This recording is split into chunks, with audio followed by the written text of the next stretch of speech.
big weekend. Just how do you game plan for two very different, very good teams? Well, I'm only thinking about one right now because if I think about two, it's overwhelming for me. I'm not that smart. We got to do what we do, and like I said before, we know we could have played better on both sides of the ball in our last game. And this game is going to be even a tougher challenge for us to be better. You take your hat off to the Clippers. They're deep. Ty Lue has done a fantastic job coaching them. They got shooting all over the place. They got scoring all over the place, and they got size. And they can play a lot of different ways. You add all that together, and you throw in the experience that they have at a high level, and that's a worthy opponent. And so for us, we have to keep finding ways to earn our respect every single time we step out on the floor. And so we know, we understand that this game is going to be a difficult game for us, like they all are.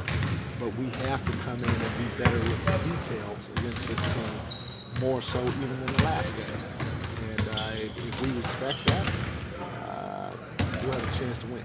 Mike, you mentioned their size, how they play the Clippers. Because of their size, they're going to switch everything. Right. How does that kind of impact offensively what you do and how you approach it? We've talked to our guys about teams that switch, teams that gap, teams that chase, and we try to cover those different things almost on a daily basis. And so if the team switches, our guys should know how to react to their switching. And when teams switch like that, the most important thing is you're going to have to sacrifice more so versus those types of teams than other teams, because you may slip a switch, but you may not get it. The only way to slip it versus good switching teams and get them to react the right way is if you do it with pace. So think about it.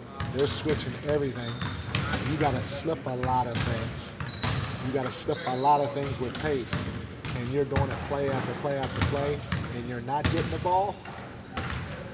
You got to have some mental discipline to continue to do it and sacrifice your game to hopefully get them to mess up once or twice, which is going to be hard because they're well coached, in order for us to get some good looks. What are your coaching points for someone like De'Aaron, who for most of the game was really good and efficient, but obviously the turnovers were an issue, and he wasn't able to maintain, I guess, that offensive production in the last 5 minutes? He had a good scoring game, just like Herter had a good shooting game. And I told both of those guys, don't be satisfied with that, because to me, that's what they're supposed to do. Fox is our guy. To me, he's a potential all-star. So if he scores 30 points, that's what you're supposed to do. About that, show me someplace else where you impacted the game. Well, he had 7 rebounds. That's good. No point guard. Show me someplace else where you impact the game. I can't have you have 8 turnovers, especially one when we're up or tied in the last 2 minutes of the game. I can't tell you what to do because you're a great player. You got to figure that out. But impact the game in other ways, and he did with the rebound. Part of the night he did defensively, but that could be elevated. And so those are the things that I point out to him. He knows it, and he's going to continue to try to bring it to help us win. Coach, you talked about the importance of how enduring adversity builds true character. Yeah. How has this group of guys responding to adversity over the past couple of days, and what is the tone that we can expect heading into the second game of the season? Well, we're going to see tomorrow night how we respond to the little bit of adversity we hit the other night. But they've been receptive to what we've tried to tell them after the game. They've been receptive to what they had to watch after the game. And we've had 2 good days of practice where we were mentally here and physically here. So having said that, that's a positive. Now let's see when the lights are on again how we react as a group. Not only that, but as a group going forward when we get more adversity, because it's coming. It's coming for all of us. When you look at Casey, the guy who's versatile enough to guard Dame and maybe Paul George, maybe Steph another night, Is that, how unique is that still in the NBA? And is there a growing trend towards guys with that kind of length who are switchable and versatile? I tell you what, everybody would like to have a few of those guys. And when I look at our team, right off the top of my head, I see we're less lucky, fortunate to have at least 2 of them in Chima and KZ. And they should have the physical ability and the mental ability to be able to guard 1 through 4 for sure, and sometimes 5 depending on who the 5 is. So for us to have 2 right at this point is a luxury. And I'm glad you noticed because, again, KZ's not going to stop Dame. He's not going to stop LeBron. But the reality of it is when you have a guy that has that length, that athleticism, who can defend up into you for all the time that he's on the floor, most times you're going to get pretty good results. You go back and you look at, how they, I don't know how they do it, but they can look at when this guy's guarding him, what the guy shoots. When he's guarding certain people, they have a shot clock. It can change, but to be 6'8", 6'9", with that ability can impact the game in a lot of different ways. When I told KZ and when I told Chima, and they're both doing a decent job at it, they got to get better. Is if you're open and your feet are set, let that thing go.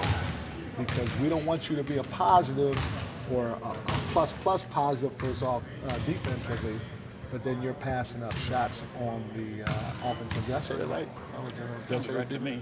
Sound right to you? I was following you. Okay, I appreciate I got it. you. But y'all know what I'm talking about. You know what I'm saying? You open, let that thing go on the offensive end floor.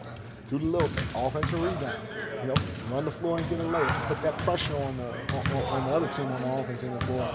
Now you become a true two-way impactful player in this league, and you still don't have to really get outside the box. Mike, with the back-to-back coming up, I couldn't think of a more appropriate time to ask you, so I'll do it now.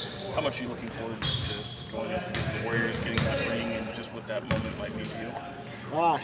Yeah, I mean, I'm not, no doubt. I'm a great time. I'm fantastic friends there. Still got my place a block and a half from the arena, all that stuff. But I'm locked in on this game tomorrow. We got to play well in order to give ourselves a chance to win. And just as important as that, Sacramento, come out. Y'all did a heck of a job game 1. We let y'all down a little bit. Hopefully we don't have too many of those. We're going to have a few, but fantastic job game 1. Y'all brought it. Let's bring it again tomorrow. Had you seen the ring? I saw it on, somebody sent me a picture of it, but I haven't held it yet. With Sabonis, they were really, really physical with them in that Portland game. Yep. Are there things you guys can do as a team to limit that? Because, of course, he's going to draw a ton of attention. Yeah, well, the first thing is we got to space better.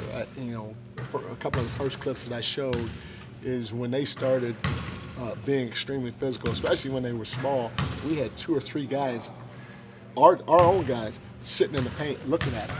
So he had no outlets. And so he's doing this and trying to dribble and getting banged around, and they're not calling anything because it just looks like a pinball machine down there with all those bodies. So the very first thing is we have to space the floor better. And then if we do, we all know that Sabonis going to make the right pass. We spaced the floor right when he caught the one time for sure when he caught the ball in the post. Found Foxy in a weak corner for a 3. And so good things will happen if we understand what our staples are, especially during crucial times in a ball game when it's a 1 or 2 possession game.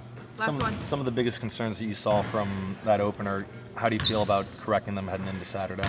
I feel pretty good, but usually when you have habits, it's like anything. When anybody has habits, those habits can creep in, especially when the lights are on and the pressure's a little bit different and the game's being called a little different and all that other stuff. So, and on top of that, Vivek pays me good money, so I don't want the habits to go away too quick because I want him to need me. You know what I'm saying? I want him to need a coach. So that's our job, is to keep trying to clean it up. And we may be good at it tomorrow and the next day, but then the next game we may take a dip. And for me right now, the biggest thing is we can be physical without fouling, and we're leading with our hands a little too much. So we got to lead with our chest, show our hands, and let the game work itself out that way instead of putting the referees in position to make a call.